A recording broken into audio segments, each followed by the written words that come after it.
Hello class 7th। कैसी चल रही बच्चों आपकी पढ़ाई?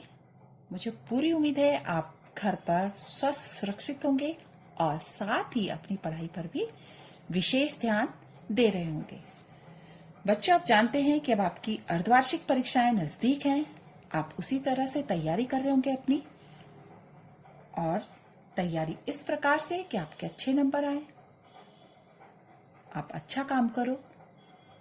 ठीक है, तो ध्यान दीजिए बच्चों कि मैं आपको जो बता रही हूं आपको समझना है और कैसे काम को करना है। आज मैं आपको अनेक शब्दों के लिए एक शब्द और मुहावरे और लोकोक्तियां समझाऊंगी। इनको समझाने से पहले मैं आपको एक बात याद दिलाना चाहती हूं कि मैंने पहले भी बोला था आपको कि आप होमवर्क समय समय पर भेजें। यह आपका अंतिम होमवर्क है, यानी अर्धवार्षिक परीक्षा से पहले का। ठीक है, आपको इस होमवर्क के नंबर मिलेंगे। ये 20 मार्क्स का होगा। आपका जैसा काम आपको वैसे ही नंबर मिलेंगे। क्लास 7th में गिनती के 7th A और गिनती के ही 7th B के बच्चे हैं जो कि अपना होमवर्क दे रहे हैं।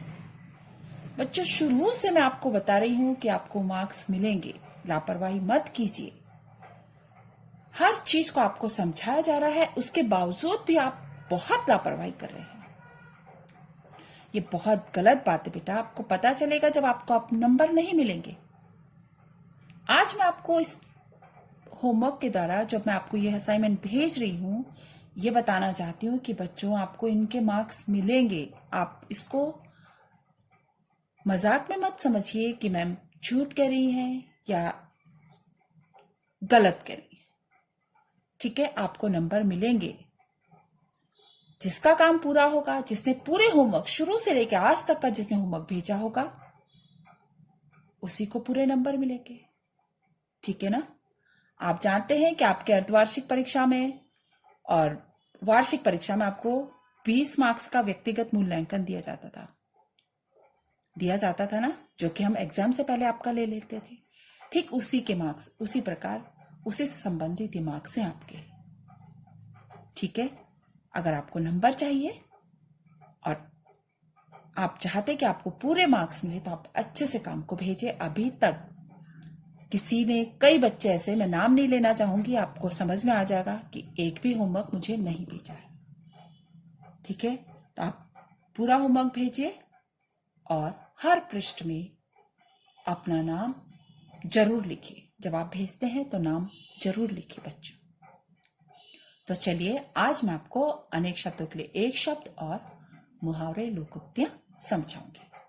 बच्चों, आपने अनेक शब्दों के लिए एक शब्द क्लास 3, 4, 5 में पढ़ा है। ठीक है, लेकिन एक बार मैं आपको फिर से पुनरावृत्ति करवा देती हूं। आप ध्यान दीजिए। अच्छी भाषा वही कहलाती है जिसमें कम शब्दों में हम बड़ी बात को प्रभावशाली ढंग से कह दिया जाए। इसके लिए यह आवश्यक है कि हम अपनी भाषा में ऐसे शब्दों का प्रयोग करें जो अनेक शब्दों, पदबंध या वाक्यांशों के अर्थ को व्यक्त करने में समर्थ हो। अब देखिए, जल में रहने वाला जलचर, जिसके आर पार दिखाई दे पारदर्शी, जंगल में लगी आग दावानल। तक कहा जा सकता है, ध्यान से तो सुनो, कि जो शब्द अनेक शब्दों अथवा वाक्यांशों के स्थान पर प्रयोग किए जाते हैं उन्हें अनेक शब्दों के लिए एक शब्द अथवा वाक्यांश के लिए एक शब्द कहा जाता है। क्या कहा मैंने? ध्यान से सुनिए। जो शब्द अनेक शब्दों अथवा वाक्यांशों के स्थान पर प्रयोग किए जाते हैं उन्हें अनेक शब्दों के लिए एक शब्द अथवा वाक्यांशों के लिए एक शब्द कहा जाता है। ठीक है, अब वाक्यांशों के लिए एक शब्द के कुछ उदाहरण इस प्रकार हैं। जैसे हम कहते हैं ना, तुम तो अमर हो, यानी जो कभी ना मरे। ये वाक्यांश है जो कभी ना मरे, लेकिन हम जो उसके लिए वाक्यांश जो ये है उसके लिए हम एक शब्द का प्रयोग क्या कर रहे हैं? अमर। जो कभी बूढ़ा ना हो, अजर। जो ईश्वर में विश्वास रखता हो, आस्तिक। जो दिखाई न दे सके, अदृश्य, जिसका कभी अंत न हो, अनंत, जिसका कोई संरक्षक न हो, अनाथ, जिसका मूल्य न आंका जा सके, अमूल्य, जिसकी उपमा न हो, अनुपम, सदा रहने वाला, शाश्वत, नभ में उड़ने वाला, नभचर, जल में रहने वाला, जलचर, जिसके आने की तिथि निश्चित न हो, अतिथि। यानी जो ये वाक्यांश है, हम इनके लिए जब एक शब्द का प्रयोग करते हैं तो हमारी भाषा प्रभावशाली बन जाती है। यानी अनेक शब्दों के लिए एक शब्द का प्रयोग करके क्या होता है, भाषा प्रभावशाली बन जाती है। जिन शब्दों का प्रयोग हम वाक्यांशों अथवा अनेक शब्दों के स्थान पर करते हैं, उन्हीं को अनेक शब्दों के लिए एक शब्द कहा जाता है। सरल भाषा में देखिए कि जिन शब्दों का प्रयोग हम वाक्यांशों अथवा अनेक शब्दों के स्थान पर करते हैं, उन्हीं को अनेक शब्दों के लिए एक शब्द कहा जाता है। अभी मैंने आपको बताया था ना कि अनेक शब्दों के लिए एक शब्द का प्रयोग करने पर भाषा क्या हो जाती है, प्रभावशाली हो जाती है। ध्यान दीजिए कि अनेक शब्दों के लिए एक शब्द का प्रयोग करने पर भाषा प्रभावशाली हो जाती है। ठीक है बच्चों, आपको ये परिभाषा बहुत अच्छे से याद करनी है और नंबर 1 से लेकर 10 तक वाक्यांशों के लिए एक शब्द को याद करना है, और जो मैं इससे संबंधित और मुहावरे से संबंधित कार्य आपको दूंगी, आपको वो भी याद करना है। ठीक है, क्योंकि वाक्यांशों के लिए एक शब्द तो बहुत सारे हैं, लेकिन मैं आपको बता रही हूं इसकी परिभाषा और जो कार्य मैंने दिया होगा, और 1 से लेकर 10 तक के वाक्यांशों के लिए एक शब्द याद करने हैं। अब देखिए मुहावरे। तो चलिए बच्चों, अब मैं आपको मुहावरे और लोकोक्तियां समझा देती हूँ। ध्यान दीजिए, बुजुर्गों का कहना न मानना, उनकी टोपी उछालना ही है। तुम नहीं जानते कि बिजली का कनेक्शन लेने के लिए मुझे कितने पापड़ बेलने पड़े। सिया ने प्रिया से एक दिन के लिए पुस्तक मांगी तो उसने अंगूठा दिखा दिया। ध्यान दीजिए बच्चों, इन वाक्यों में रंगीन वाक्यांश जो है, जैसे टोपी उछालना, पापड़ बेलने, अंगूठा दिखा देना, तो ये जो रंगीन वाक्यांश है अपने शाब्दिक अर्थ में प्रयुक्त नहीं हुए हैं, बल्कि एक विशेष अर्थ को बता रहे हैं। टोपी उछालना का विशेष अर्थ क्या है, अनादर करना। टोपी उछालने का मतलब ये नहीं कि सर से टोपी उछाल रहे हो आप, जैसे कि आप चित्र में देख रहे हो। पापड़ बेलने का विशेष अर्थ है अत्यधिक कठिनाई होना या अत्यधिक श्रमसाध्य होना, और अंगूठा दिखाने का विशेष अर्थ है साफ मना कर देना। ये विशेष अर्थ वाले वाक्यांश ही मुहावरा कहलाते हैं। वास्तव में मुहावरा शब्द हिंदी में अरबी भाषा से आया है। इसका शाब्दिक अर्थ है अभ्यास या बातचीत। बातचीत में इन मुहावरों का प्रयोग विशेष अर्थों में किया जाता है।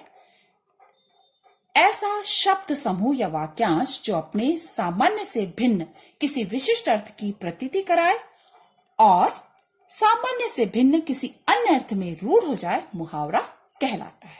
समझ में आया बच्चों?